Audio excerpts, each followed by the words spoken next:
Hello and welcome to Soul Horse Sunday. This is a conversation we have that speaks about the role that the horses fulfill in our spiritual journey. And I have different guests every session. And this week, my guest is Nancy Gerson.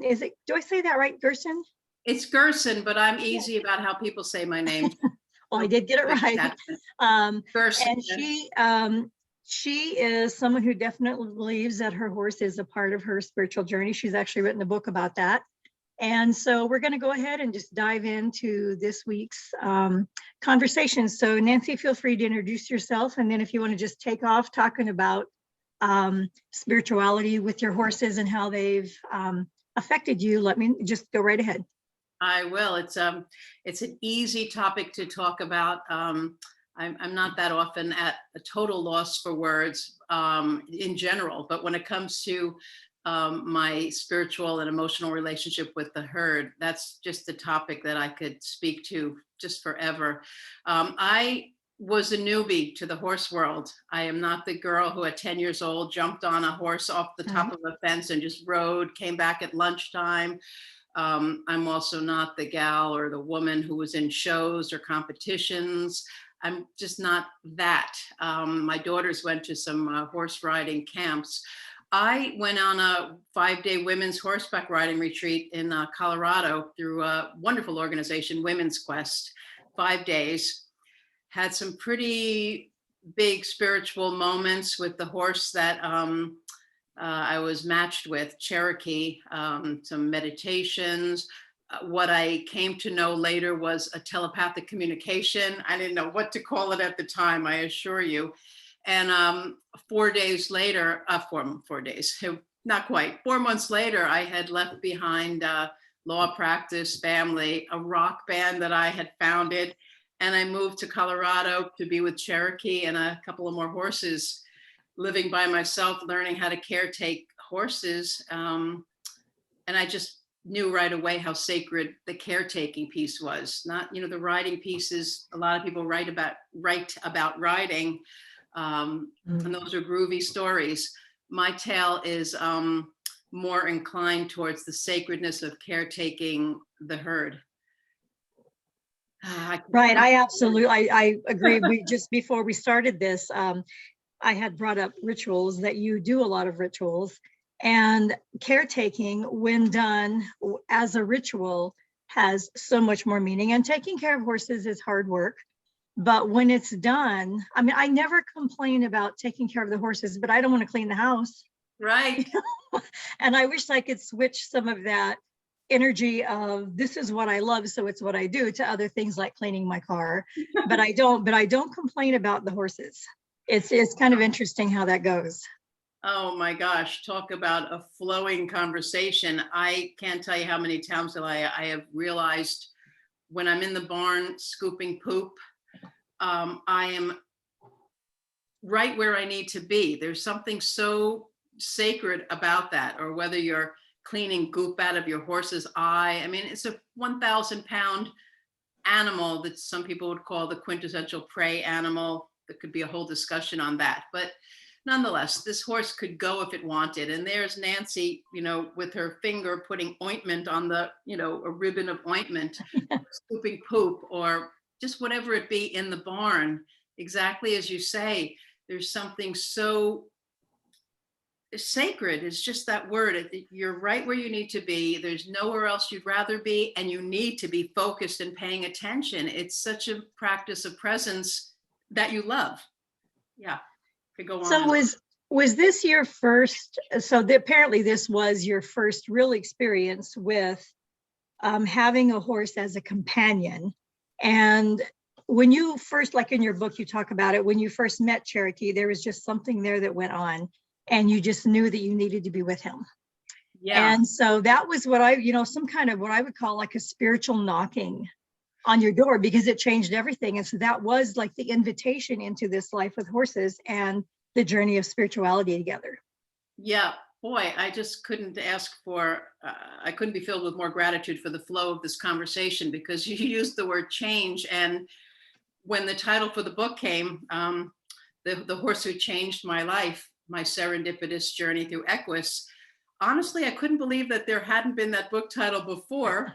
I know they're not copyrighted. My editor told me that, but I just couldn't believe that title wasn't grabbed up. But indeed, the horse who changed my life was definitely Cherokee. And then the way it came about, I just love the word serendipity and synchronicity. So the subtitle needed to be My Serendipitous Journey Through Equus. Just all the stars kind of aligned. I had this, it's interesting, I had this, what I call a tree communion with Cherokee about the third day of this 5-day retreat. And you know, 3 different women from this group of 16, including me, 3 different women took pictures of me with Cherokee. And it was just, you know, me standing under this tree with Cherokee. They didn't know what was happening, but some instinct, I think, on their part, they knew something was happening. And they all snapped a shot of it and then sent it to me afterwards. So happens I was hearing 2 words spoken to me, and I literally didn't. It was my voice, but like, where did it come from? And it was a telepathic communication from Cherokee. So And the two words. You're okay. Okay. Actually, I just reread some of that. Yeah. Yeah. A few times. You're okay. And then I turned around, and all the other women had dispersed in this beautiful reservoir we had ridden up to. All the other women had dispersed with their brown paper bags. And I turned around, and there was one paper bag with the name Nancy on it. And I just went over there, grabbed the bag, and sat down and had lunch. And then something even more serendipity happened. The particular woman who joined me in eating lunch, it was perfect that it was her of all the women. I described that in the book too. Just so many serendipities, so many of them. How I came to that retreat with like 1 slot left in the exact week I needed to go away. Just on and on and on. Very serendipitous, very magical. So with you in your book, you met Cherokee, and then you knew you had to be with him, which started this whole ball rolling of you leaving everything in New York, business, family, relationship, your band.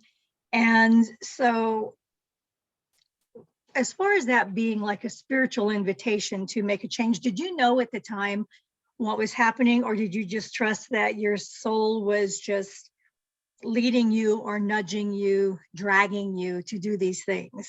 At the time, did you realize it was a soulful spiritual thing going on? Yeah. Oh, what a lovely, yummy question. Oh, that's so yummy. It allows me to tell the listening or viewing audience that I have a background in meditation and some spiritual pursuits.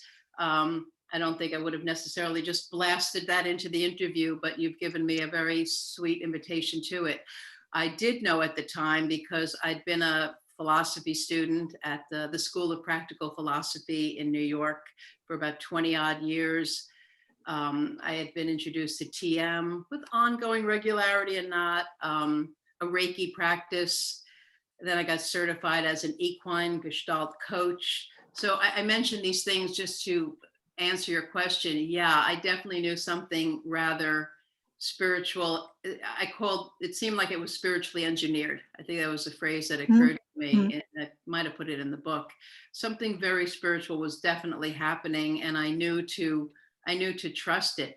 I didn't know I was going to give up everything and move to Colorado before the meditation under the tree on day 4, the day after the communication with Cherokee. I was meditating under a ponderosa up in outside of Estes Park is where the retreat was. And I just knew I'm going to move to Colorado and I'm going to live with Cherokee. And then the wheels get put into motion, all the practical things that have to happen. You can imagine moving 1,800 miles west in 4 months' time, breaking up this, that, and the other. So yeah, long answer to a beautiful question. I did know it was something soulful and spiritual that was going on, and I just had to trust it. I couldn't not, you know. So sometimes if we feel like we're having this spiritual calling to make change in our life, and there is a great cost to it, like that you were married at the time, And this was a really big deal. So okay, if we're looking at how we handle challenges in our spiritual journey, because we have them, whether it's physical or relationship or, broken faith or whatever it is, how did you look at, or how did you cope with all of those things? I really, really do know from some reflection afterwards. It took quite a while before I kind of looked back, which tends to be my embodiment's way of gestalting life. I tend to do look backs at a distance. Sometimes it could be years. So I looked at that afterwards, and I am aware that it's the certainty that carried me through. It was really a grace. I wish that everybody, when they're contemplating a change, I wish they could be washed over with certainty, because for me that carried the day. Because yes, some difficult conversations had to happen, some money had to be saved. I didn't even know if Cherokee would be sold to me. I held my breath for like 3 days after I got back from the retreat. It took 3 days to reach Cherokee's owner on location with some sombrero ranch horses in another state, on his cell phone in the middle of nowhere, managed to connect with me. And when he said I could have Cherokee, I think it was the first time I breathed in 72 hours. So a lot of moving parts. The through line was the certainty. I just, I don't know if that's a substantial enough answer. I just wish for everybody to feel unshakable certainty to help them carry through the practicalities. Yeah, it's interesting. I use that word a lot because I'm always searching for it, Uh-huh. within my own life, and whether it's in work, or whether it's in health, or whether it's in, just relationships or navigating life. And certainty is a valuable gift, tool, whatever you want to call it. Okay, so why don't you go ahead and just start with some of your ideas on how you navigated your spiritual journey with your horses, and some key points on ways that they endorsed that you were in this journey together, and when they were there to teach, or when you were there to teach, or how that all went, in your own words. Just go ahead and enlighten Wow. us. So, when I moved out to Colorado, I thought that I would live with Cherokee. At some point before moving, I thought I would get a companion horse for him.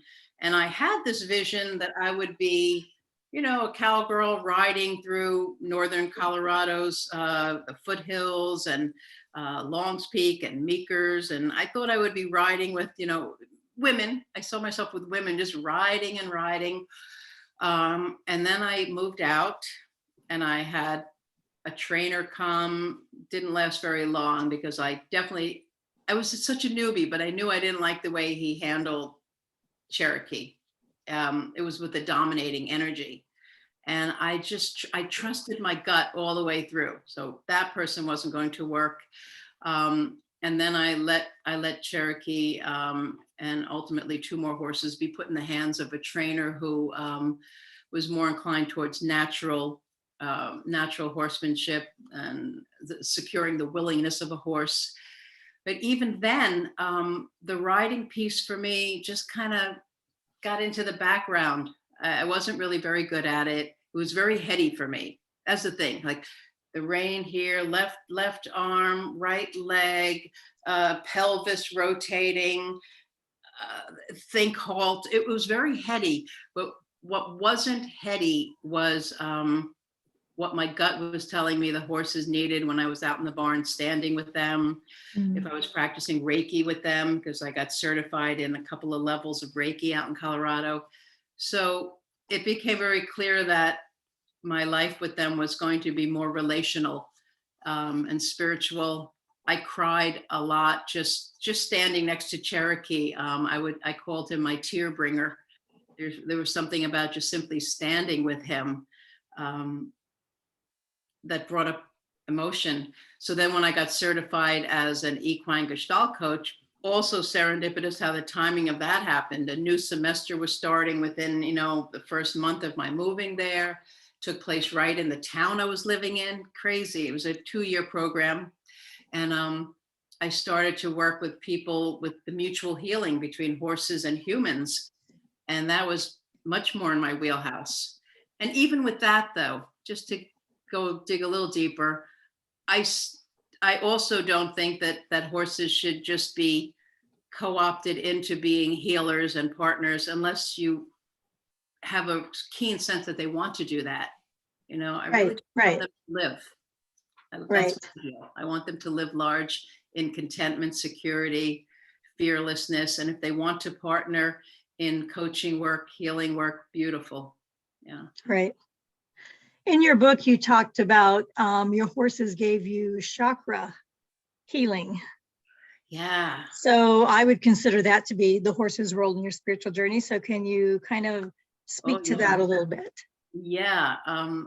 I got Cherokee from Sombrero Ranch, and I, at the same time, selected a companion horse. And Sombrero has what I learned they call them sell-off horses, horses that are still sound, but really shouldn't be enduring the rigors of being a dude ranch horse. So that was fine. I got Cherokee and I got Saint, and then a third horse, a 14-month-old filly, was going to be culled from the herd of this breeding ranch. There was a conformation issue. So I went to see her with a friend, and 2 days later went back by myself. Because there wasn't any great shakes when I went with the friend. He had kind of big energy, the friend. So I didn't really commune too deeply with the filly. I went back 2 days later on my own. And again, the serendipity and the synchronicities abound. Nobody was there at this breeding ranch in sight. Not the owner, the manager, farm hands, ranch, nobody was there. So it was kind of like a little trespassing feel. But I called out, nobody answered. I walked into the barn, walked down the aisle to where the filly was, who I ultimately named Dalai Lama, just so you know. Right, Um, right. yeah. And then it happened, man. I went into her run. It was an indoor outdoor run. I'm going to go for it. I'm going to go inside. And at the same time, again, the serendipities and synchronicities, I keep saying that over and over, but just then I was learning in the Equine Gestalt program about chakras. The program is Touched by a Horse Gestalt certification program. Melissa Pierce, yes. Melissa Pierce, right.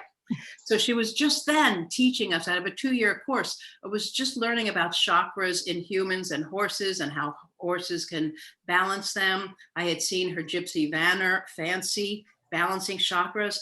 So now here I am going into this filly stall, and I knew what was happening because I was just being educated about it. The horse, for like an hour and a half, and tears are coming, she put her root chakra, her root chakra against my chest, kind of rubbed it against me, even put me against the rail just a little, but there was no fear because I understood, okay, she's giving me her root chakra to my heart chakra. Then she turned around, very intentionally gave me her side, the sacral, and I'm just flubbing for the word now, but the chakra for willpower and creativity. I'm always, when I'm put on the spot about chakras, my mind just turns to jello. But she Oh, gave me solar that. plexus is there? Yes, thank you. That's the Yes. one I don't know why I always flub that one. And then, but she very intentionally then turned around and gave me the root chakra again, back and forth between will and security, will and security, will and security. And at the time, I had been a little concerned about finances. So to me, this was like her telling me, I'm okay, there's financial security, and the will to take the next step, just the will to proceed. And then she stopped, which is what I've seen Melissa's horses do and mine. At a certain point, they're done. They're just done. And that's what happened. She stopped, and I've got these tears flowing. I went out to my car and journaled it immediately. I'm just a massive journaler, which really helped writing the book. And I journaled what had happened, so it would be really fresh. And then she went on to do some coaching pieces where she balanced some chakras for a client or two, just a couple. But they were balancings. Yeah, so some horses like to do it more than others. Melissa's Gypsy Vanners all love to do it. Maybe there's something about Gypsy Vanners and chakras. Or they were drawn to her to do that work. There was this universal conspiracy. Yep. Yeah. Oh, I'm all for that. The horses are calling. They definitely are. Yeah.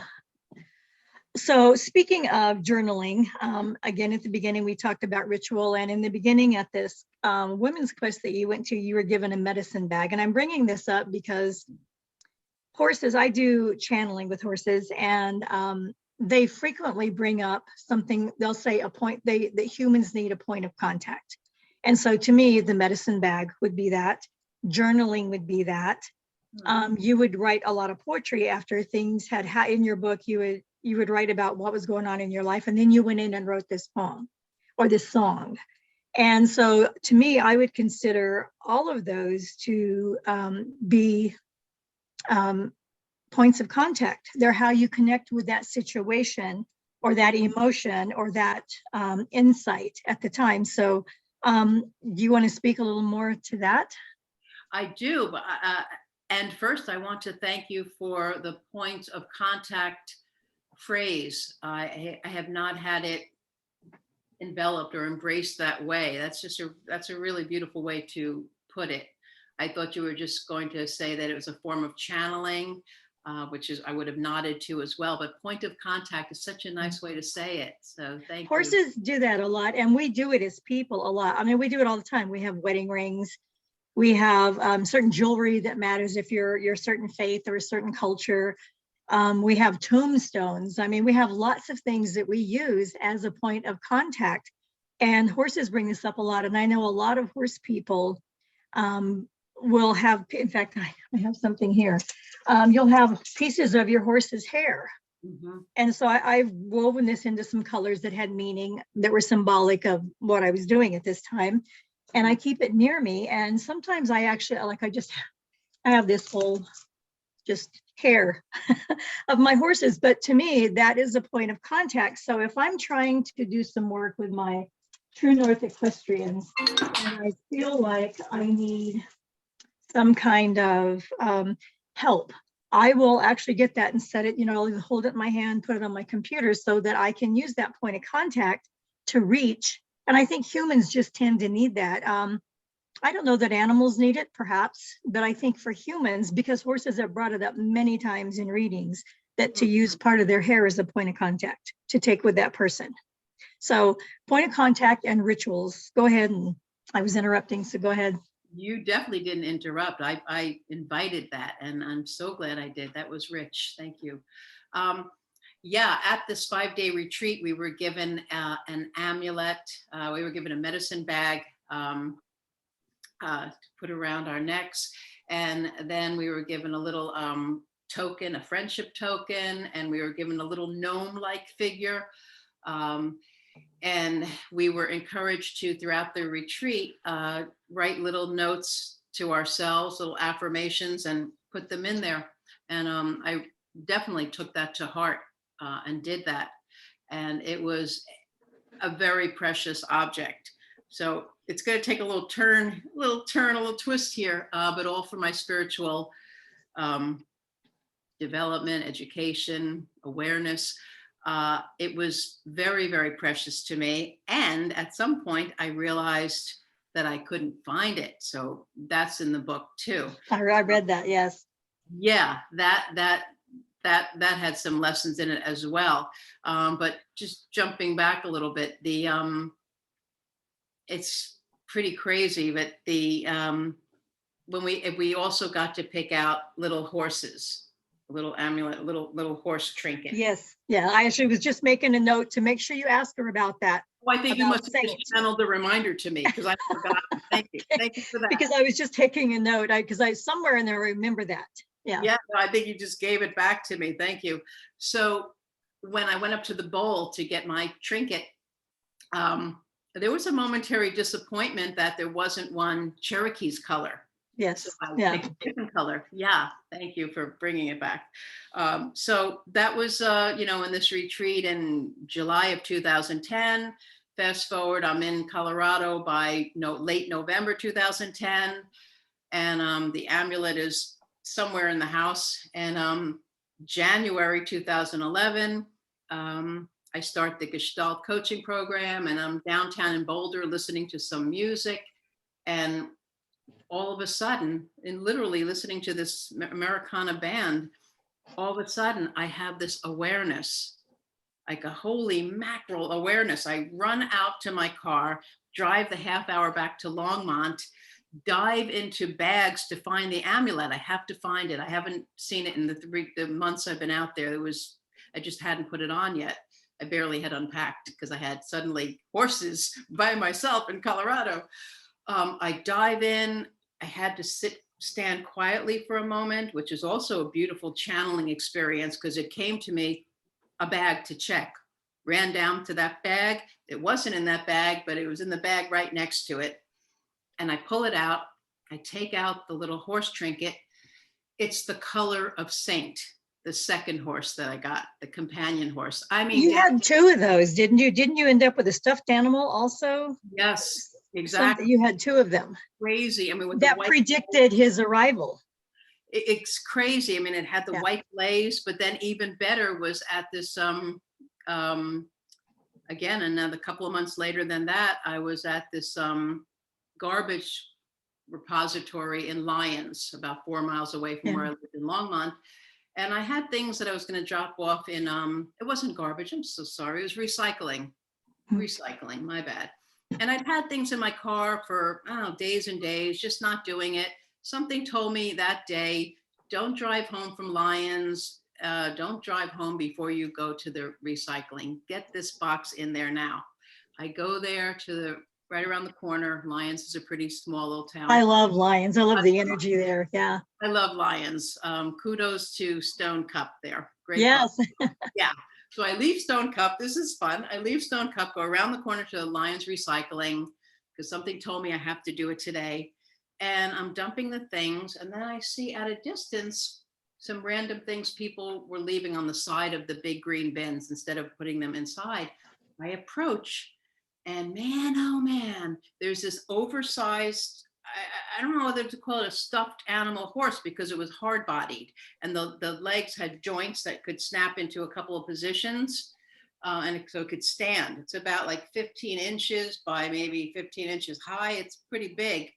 It's got really the same white blaze. And get this, it's got the 4 white socks, the chrome, a lot of chrome, even more than the trinket, because I don't think the trinket had the white socks. But this creature had the white blaze and 4 white socks. So you betcha I took it home, pulled up in the driveway, had myself a good cry in the driveway.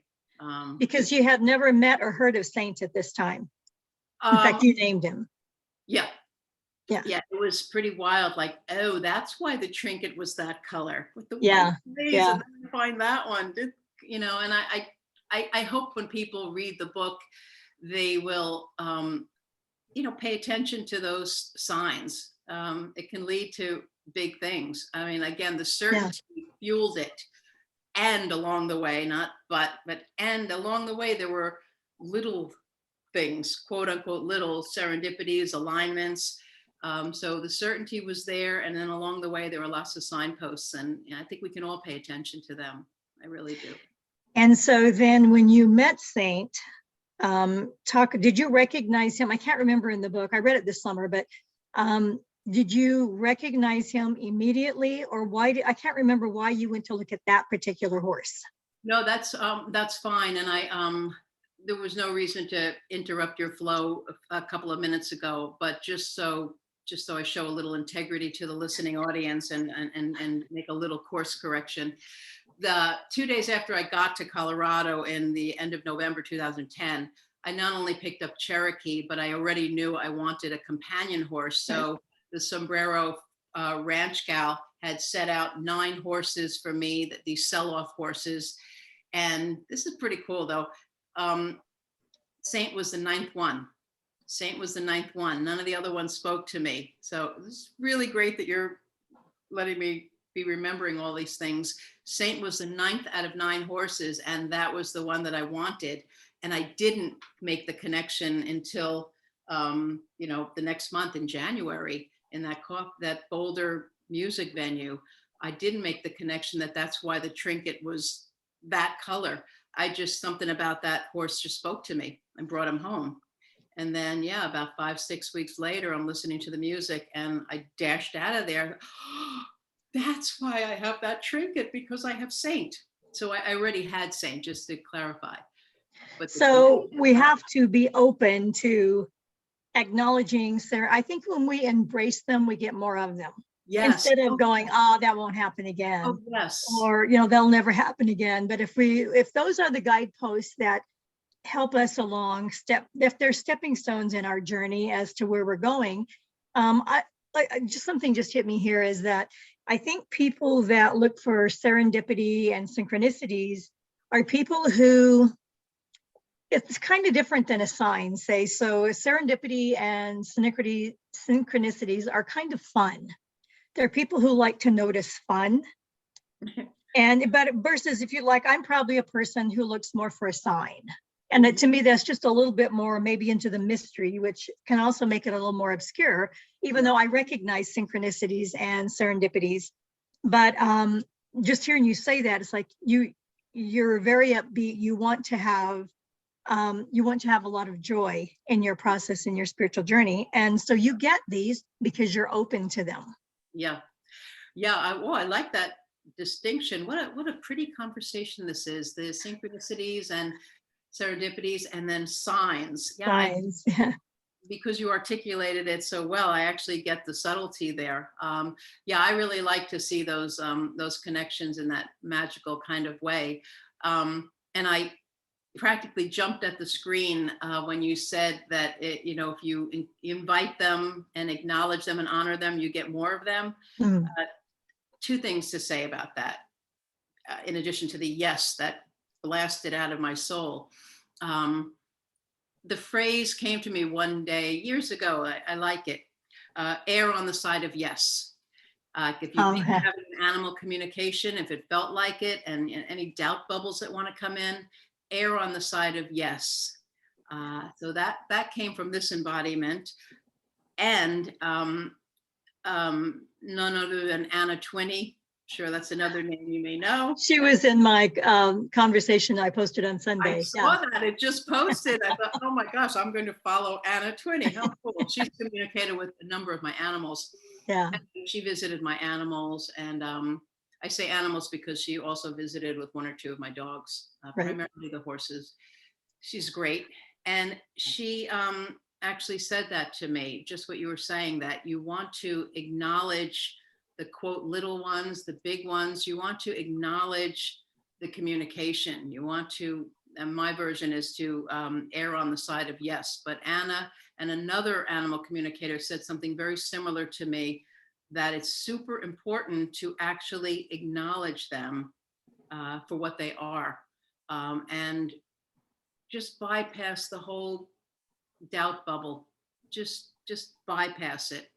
If you get a somatic hit, if you get a color, if you get a word, if you're suddenly crying, if there's sudden insight, all of those things, just say yes. Yes, that was a communication. That was a connection.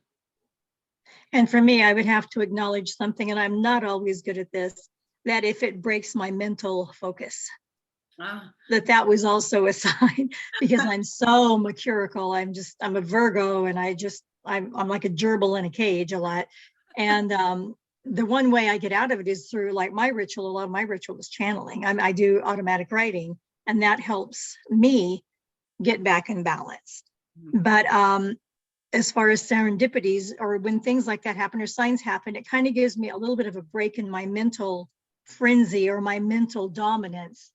And I need to be more mindful of acknowledging them, just from this conversation, and to acknowledging them and giving them more credit than I have been doing. So got to be doing that. Yeah, bravo. You know, I'm not sure where, I don't know, not that I'm not sure, I don't know where you were born or brought up. I haven't really checked that deeply into your bio. I kind of just wanted to be with you from what I know of True North and not dig more, but you can tell me if this resonates or not. The culture I was brought up in certainly encourages more of that hemisphere, the mental, the analytical, my law practice of 30 odd years. Right. It's a miracle that something can, what did you say, break the mental focus? Yes. I don't say that lightly when I say it's a miracle. It's truly a grace. I call it a grace. Because my mind can be very mental and analytical, and to get it out of the way is beautiful. It's a grace. Yes. Which is it's how we all started. Back to that poop scooping. It's all just right in the moment there. You know, you don't have to do a lot of thinking about that. Right. And speaking of my past, I haven't done a Soul Horse Sunday with me. I'm actually working on one now where I share my story about that, because I grew up in Arizona, but in a very controlling environment where animals don't have souls. Only what somebody says that the Bible means is all that matters. And you better watch out if you err from that, because God will get you. And so I was really late in coming to terms with communicating with animals. I'd never even heard of it probably till I was in my 40s or whatever. And I didn't have a horse until I was in my early 30s. And that is actually what started me changing how I viewed spirituality. In my early 30s, I left, it was Pentecostalism. I was raised very strict. And I started into alternative spiritualities, but I had an epiphany recently. In fact, I think I posted about it, about that. When we take on other people's, I mean, I'm so grateful for everybody I've studied. I love all the greats, you know, Deepak Chopra, Wayne Dyer, Marianne Williamson. I love them all, Shakti, Gwen. I love it. And it helped, because when you're raised in a religious cult, it's very difficult to break, very difficult. It's just so normal to you. It's like the ABCs to you. So, but after a recent disappointment that I had on a health crisis, I realized that everything that I've studied from everyone else actually pointed the finger of blame back to me, because I didn't manifest healing on this thing. And I just thought, I don't even think that's anything to do with the spiritual journey, not the blame part. I think we have these challenges in our journey sometimes to get our focus elsewhere or whatever. But I really changed my shift, and I decided that my horses and I are going to write our own religion. So, yay. In a similar vein, though certainly not Pentecostal or religious in general, I had been initiated to transcendental meditation, commonly known as TM, when I was 18, first year of college. And then I went to the School of Practical Philosophy for 22 years, and I didn't have to be initiated into the meditation the school practices, because it's the TM kind of school tradition. And then, as I say, a bit of a tortured history with regularity, the sitting down twice a day, and sometimes yes, sometimes no. That was a bit of an indoctrination, which is what I'm kind of getting to. It was not until I was in my 50s, pretty much Colorado maybe, that I embraced that meditation can be many forms. Right. That was a big deal to me. So I resonate with what you're saying, with no slight delay to how massive religious indoctrination is. And yet in my world, my spiritual world, TM was how you meditate. And there was a kind of a little bit of a culture in the school, beautiful, wonderful school, but a little bit of a orientation that that's the way one meditates. And there was all this science behind it. What happens to the Hita nerve when you're meditating that way with the mantra? It's all there, you know, it's all there. And at the same time, it was a big deal for me to acknowledge that there's walking meditation, Reiki as a form of meditation. One day the grooming meditation, when we're grooming. Yeah. And that was and is the poop scooping meditation. Exactly. Yeah. I mean, if you're practicing presence of mind when you're doing whatever you're doing with your horses, You can call that awareness, you can call it meditation, you can call it sacred communion. I think we all get too concrete and certainly judgmental about so many things. Like, let's just live and have a little bit of juice and flow, embrace moments of connection, call it what you will. Right. Because when we take something and we make it absolute, it then becomes a taskmaster instead of an aid for us. And that can be anything. Anything. As humans, we tend to look for direction outside ourselves or look for something that's endorsed, like meditation or prayer. And all of those things are great. I'm not against any of them. I believe in all of them. But I think that there's just so many ways to still do those things that are on the peripheral. And it doesn't mean you're not committed. It just means that for you, I've never been good at sitting in lotus position and meditating. It just doesn't work for me. But when I'm out in nature, and I can also destroy that by letting the brain just go crazy. Fall's my favorite time of year. So walking this time of year is really helpful for me. But sometimes I find myself missing out on the whole point of being there, other than walking the dog. But sometimes I'm able that when I'm out there, I swear I listen to the leaves and they're saying things. I listen to the rocks and the trees. And that is also a form of meditation, as much as sitting in lotus position. So it depends on how you relate to it physically and how you relate to it on a soul level, how you can best hear, I think is what I'm trying to say. Yeah, no, for sure. And at the same time, I guess this will be a bit of a full circle. I like full circles. I like triads, circles and triangles. So full circle there. There's value in discipline. I know there's value in discipline. There's value in governing the mind and saying, okay, it's within half hour of sunset, one side of it or the other, time for me to sit down.